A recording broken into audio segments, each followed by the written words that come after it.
아, 여러분, 지킬 박사와 하이드라는 소설이 있습니다. 여러분들 잘 아실 거예요. 로버트 루이스 스티븐슨이라는 사람이 쓴 소설인데요. 연극과 영화 그리고 뮤지컬로도 리메이크 될 만큼 아주 유명한 소설이죠. 이 소설 속 주인공의 이름이 헨리 지킬이라는 인물인데요. 아주 유명한 의학 박사입니다. 그는 자비심이 많고요. 굉장히 활동적인 성격을 가진 사람으로서 많은 사람들이 굉장히 좋아하는 인물이었습니다. 근데 어느 순간 내가 다른 사람에게 늘 모범이 되는 모습만 보여야 하는 그런 삶이 굉장히 답답해졌습니다. 그래서 그는 자신의 영혼 중에 선의 영혼과 악의 영혼을 분리하는 그런 약을 만들기로 결정합니다. 그렇게 이제 여러 번의 실험 끝에 결국 자신의 인격을 둘로 나눌 수 있는 그런 약물을 만드는데 성공합니다.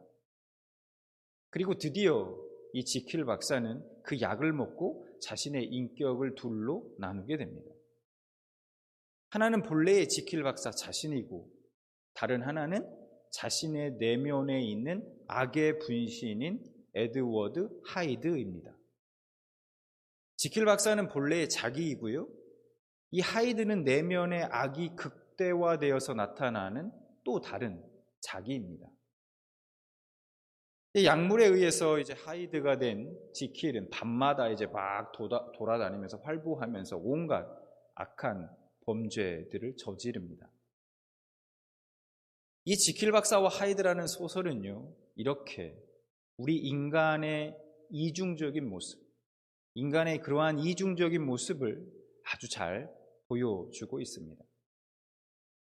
사실 솔직히 저와 여러분도 사실 우리의 자신의 내면을 이렇게 들여다보면 이러한 이중성을 우리도 쉽게 발견하게 됩니다. 우리가 예수님을 믿는 그리스도인들이지만 여전히 우리의 내면에는 끊임없이 이 선과 악의 전쟁이 펼쳐지고 있다는 것이죠. 즉 하나님의 말씀에 순종하며 살려는 마음과 아니야, 그냥 내 마음대로 내 욕심대로 내 뜻대로 살아가고 싶어 라고 하는 마음이 계속해서 충돌하고 있는 것을 봅니다. 우리가 잘 아는 바울 사도도 이 바울 사도 또한 이런 자신의 그 이중성에 대해서 심각한 갈등과 또 어려움을 겪은 것을 봅니다. 그래서 로마서 7장 22절부터 25절까지 말씀을 보면 바울이 이렇게 고백하는 것을 볼 수 있습니다. 내 속사람으로는 하나님의 법을 즐거워하되 내 지체 속에서 다른 한 법이 내 마음의 법과 싸워 내 지체 속에 있는 죄의 법으로 나를 사로잡는 것을 보는도다. 오라 나는 곤고한 사람이로다. 이 사망의 몸에서 누가 나를 건져내랴.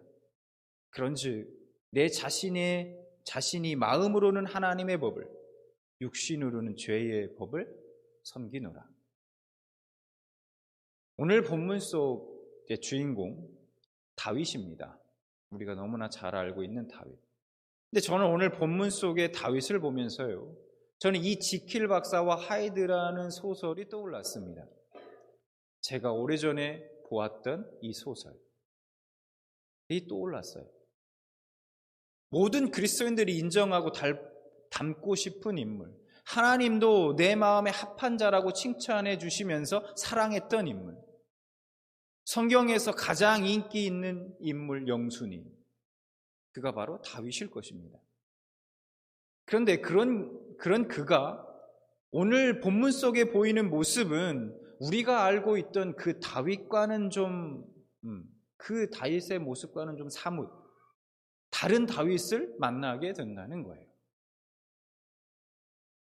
자, 이스라엘은요, 그동안 처음에 가나안 정복을 할 때 빼고는 침략 전쟁을 벌인 적이 없었습니다. 항상 다른 민족이 침략해 오면 그것을 방어하기 바빴어요. 그나마도 맨날 패할 때가 많았습니다. 대부분.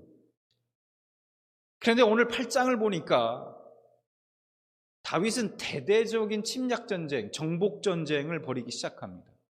그리고 벌어지는 전쟁마다, 하는 전쟁마다 다 승리합니다. 승리의 승리를 거듭했습니다. 우선 다윗은 블레셋과의 전쟁에서 승리한 후에 그 블레셋의 항복을 받아냅니다. 블레셋이 어떤 나라입니까? 이 다윗, 그 골리앗의 나라 아닙니까? 끊임없이 이스라엘을 침략하고 괴롭혔던 그 블레셋을 블레셋에게 항복까지 받아내요. 그러니까 사무엘하 8장 1절이죠. 보면 이렇게 말씀하고 있어요. 그 후에 다윗이 블레셋 사람들을 쳐서 항복을 받고 블레셋 사람들의 손에서 메덱 암마를 빼앗으니라 라고 말씀하고 있습니다. 이 메덱 암마를 빼앗으니라 라고 말씀하고 있는데요. 이 메덱 암마라는 이 단어의 뜻이 좀 모호합니다. 어머니의 성 약간 이런 뜻인데요. 일반적으로 이 블레셋의 가장 중심이고 핵심이 되는 성읍인 가드라는 그 성읍으로 보는 견해가 많습니다. 자, 아무튼 다윗은 오랜 숙적인 블레셋을 완전히 굴복시킨 것입니다. 그리고 다윗은 뿐만 아니라 이어진 모압과 암몬, 소바, 아람, 에돔과의 전쟁에서 차례로 승리하게 됩니다. 그런데 이어지는 말씀을 제가 읽다 보면 이 마음이 굉장히 불편해지기 시작합니다.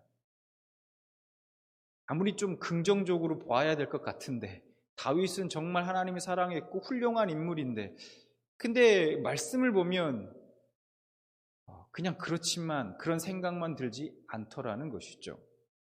왜냐하면 너무나도 잔인한 다윗의 모습을 발견하게 되기 때문입니다.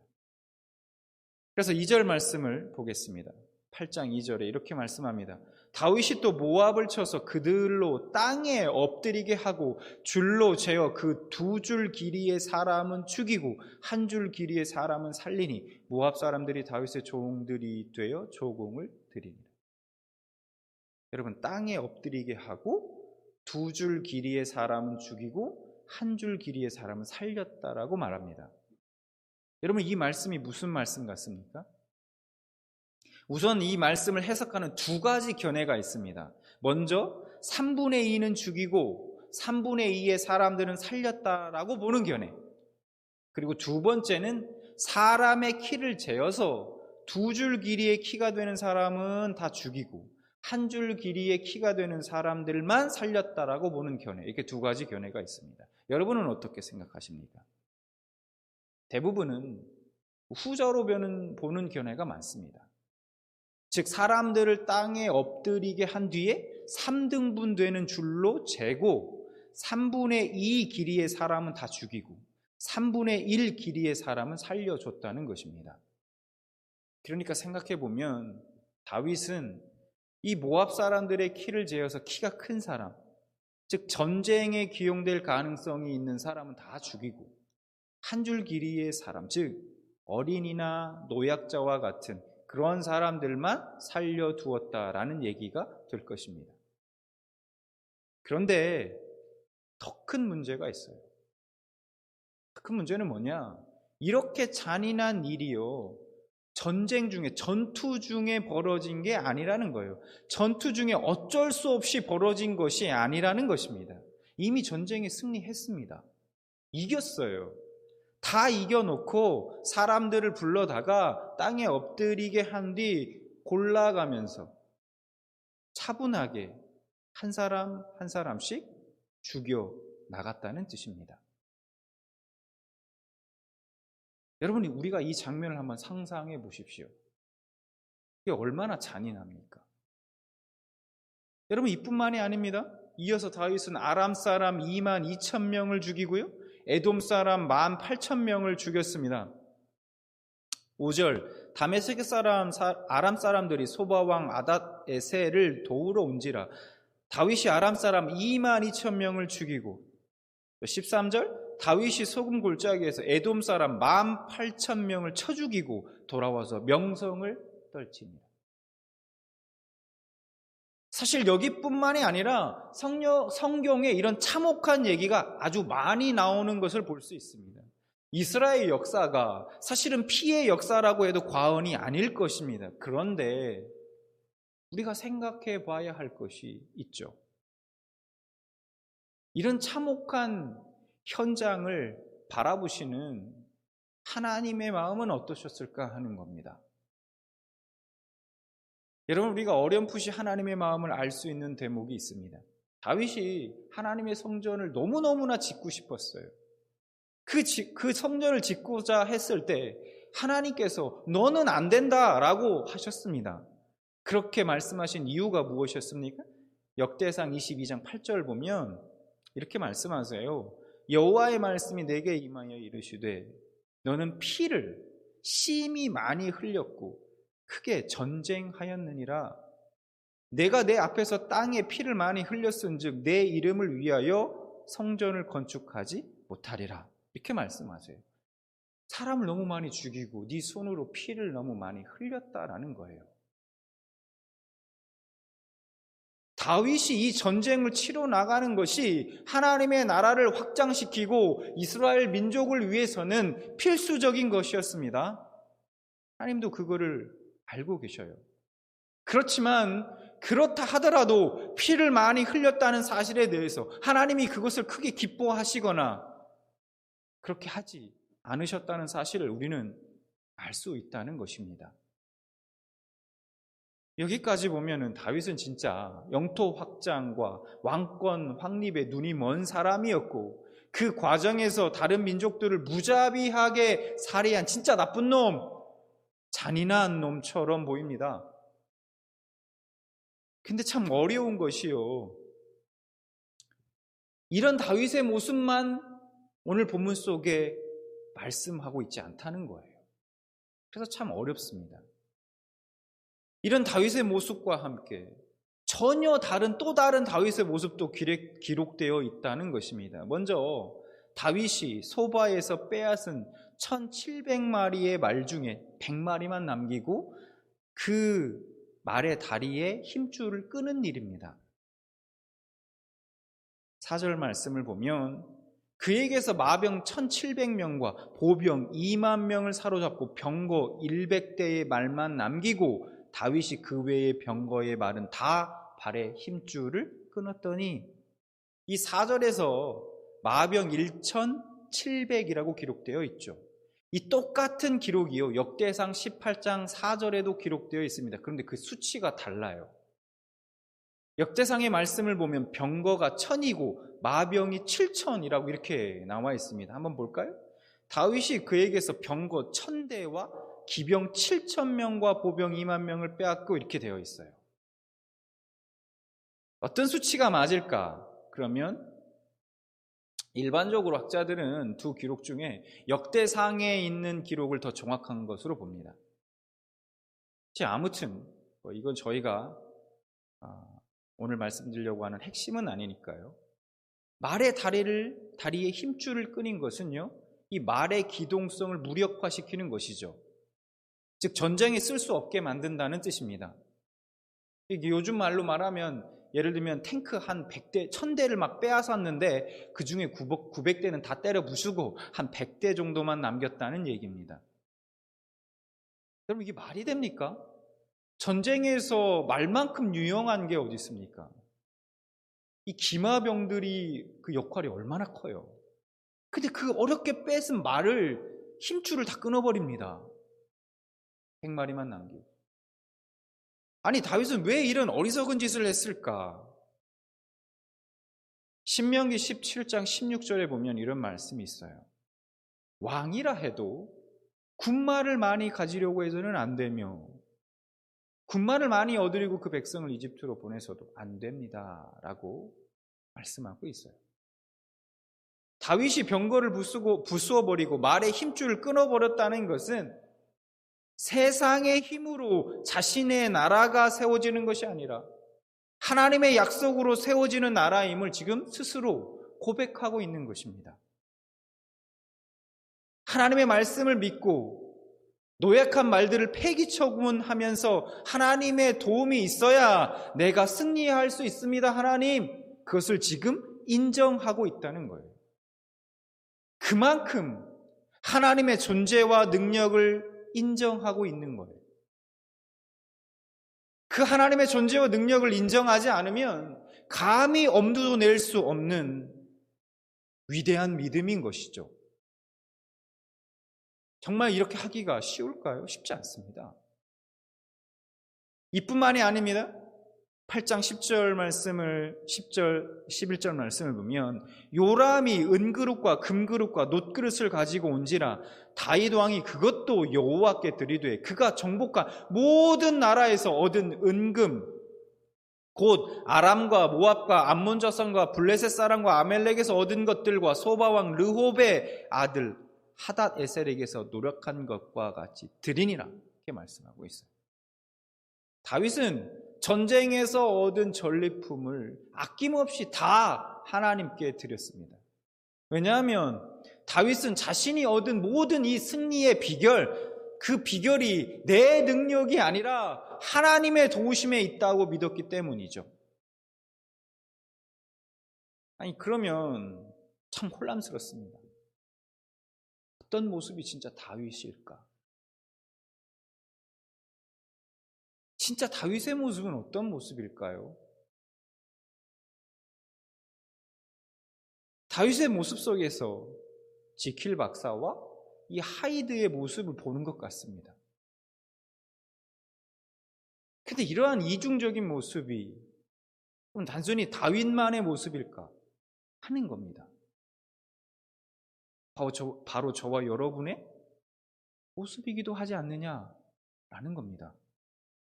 저와 여러분도 이중성을 가진 이 지킬 박사와 하이드 아니냐는 거예요. 이것이 아담 이후에 타락한 모든 인류의 모습입니다. 사실은. 그러면 우리가 이제 하나님의 입장에서 한번 생각해 보기를 원합니다. 오늘 본문에서 정말 이해할 수 없는 말씀을 2번씩이나 반복해서 말씀하고 계세요. 8장 6절에 이렇게 말씀합니다. 다윗이 어디로 가든지 여호와께서 이기게 하셨느니라. 또 14절에도 다윗이 어디로 가든지 여호와께서 이기게 하셨더라 이렇게 말씀하고 있어요. 여러분, 하나님께서 다윗이 어디로 가든지 이기게 해주셨다고 말씀합니다. 우리가 앞서서도 살펴봤지만 다윗은 그의 손으로 수많은 사람들의 피를 흘리게 한 사람입니다. 하나님의 형상대로 창조된 그 한 사람을요, 천하보다 귀하게 여기시는 하나님 아니십니까? 그런데 그런 사람들이 피를 쏟으며 다윗의 손에 죽어가는 그 사람들의 비명소리를 들으면서 여러분, 하나님의 마음은 어떠셨을까? 여러분, 얼마나 아프셨을까요? 그 마음이 갈기갈기 찢어지지 않으셨을까요? 피눈물을 흘리지 않으셨을까요? 물론 다윗이라는 인물은 하나님께 마음에 합한 자라는 칭찬을 들을 만큼 아주 훌륭한 인물임에는 틀림이 없습니다. 오늘 본문 속에서 등장하는 다윗의 모습 속에서도 그가 얼마나 하나님을 사랑하고 말씀에 순종하는 자였는지를 잘 보여주고 있습니다. 그러나 그런 다윗조차도 불완전한 타락한 한 인간에 불과했다는 것이죠. 지킬 박사의 모습과 하이드의 모습을 다 가진 이중적인 모습의 인간이었다는 것입니다.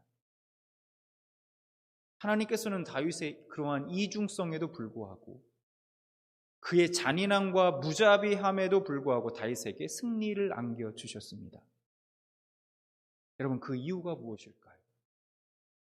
다윗이 하나님의 말씀에 순종해서 말의 힘줄을 끊었기 때문일까요? 아니면 하나님께 감사의 예물을 많이 드렸기 때문일까요? 아닙니다. 그 이유는 그저 전적인 하나님의 신실하심에 있습니다. 다윗을 향한 하나님의 무조건적인 사랑에 있습니다. 하나님께서 아브라함에게 가나안 땅을 내 후손에게 주겠다고 했던 그 약속이 지금 대략 1000년 가까운 세월이 지나서 이루어졌던 것입니다. 하나님은 우리의 자격과 관계없이 은혜를 베풀어 주시는 분이십니다. 하나님은 우리의 이중성에도 불구하고, 연약함에도 불구하고, 죄와 허물에도 불구하고 우리를 구원해 주시고 은혜를 베풀어 주시고 돌봐주시는 분이시라는 겁니다. 하나님은 이 사실을 오늘 사무엘하 8장의 말씀을 통해 저와 여러분에게 지금 말씀해 주시고 계신 것이죠. 사도 바울은 로마서 5장에 이렇게 고백합니다. 로마서 5장 6절, 우리가 아직 연약할 때에 기약대로 그리스도께서 경건하지 않은 자를 위하여 죽으셨도다. 우리가 아직 죄인 되었을 때에 그리스도께서 우리를 위하여 죽으심으로 하나님께서 우리에 대한 자기의 사랑을 확증하셨느니라. 곧 우리가 원수 되었을 때에 그의 아들의 죽으심으로. 오늘 하루도 하나님의 말씀을 거역하며 욕심에 이끌려 세상에 이끌려 하이드처럼 온갖 악행을 저지르며 살아가는 우리들 아닙니까? 그런데 하나님은 뭐라고 말씀하고 계십니까? 우리가 연약할 때, 아직 죄인 되었을 그때, 우리가 하나님의 원수 되었을 때 하나님은 하나밖에 없는 예수님을 십자가에 못 박았다는 사실입니다. 예수님을 믿는다고 하지만 여전히 이중적인 모습으로 살아가는 우리들입니다. 그런 우리가 이런 하나님의 크신 은혜를 어떻게 다 갚을 수 있을까요? 불가능합니다. 무엇으로도 갚을 수 없습니다. 우리가 할 수 있는 건 그저 하나님께 감사하는 것뿐입니다. 그분의 은혜를 노래하며 그분을 기뻐하는 것, 영원토록 하나님을 높이는 것이 우리가 할 수 있는 유일한 것이죠. 그리고 또 하나, 오늘 말씀을 묵상하면서 하나님께서 주신 도전이 있습니다. 그것은 우리도 다윗처럼 말의 힘줄을 끊어야 한다는 것입니다.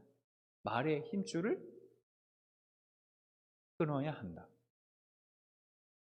하나님의 말씀보다 내가 더 의지하는 것들, 수많은 욕심들, 하나님의 뜻과는 상관없이 나의 이익을 따라 움직이고 싶은 욕망들, 그 모든 불순종의 힘줄을 끊어버리기를 원합니다.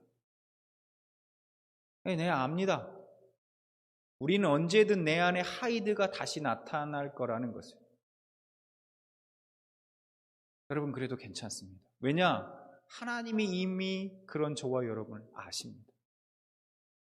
때론 자신에게 실망하고 좌절도 하겠지만 하나님이 결국 우리로 하여금 이기게 해 주실 것입니다. 다윗에게 그러셨던 것처럼 말입니다. 오늘 하루도 그 하나님을 의지하고 날마다 우리의 각자의 불순종의 힘줄, 그 죄악의 힘줄들을 모두 끊고 저는 하나님 한 분으로 족합니다. 저는 하나님만 섬기겠습니다. 저는 하나님의 기쁨이 되길 원합니다. 그렇게 고백하시고 또한 그렇게 살아가시는 여러분들 되시기 바랍니다.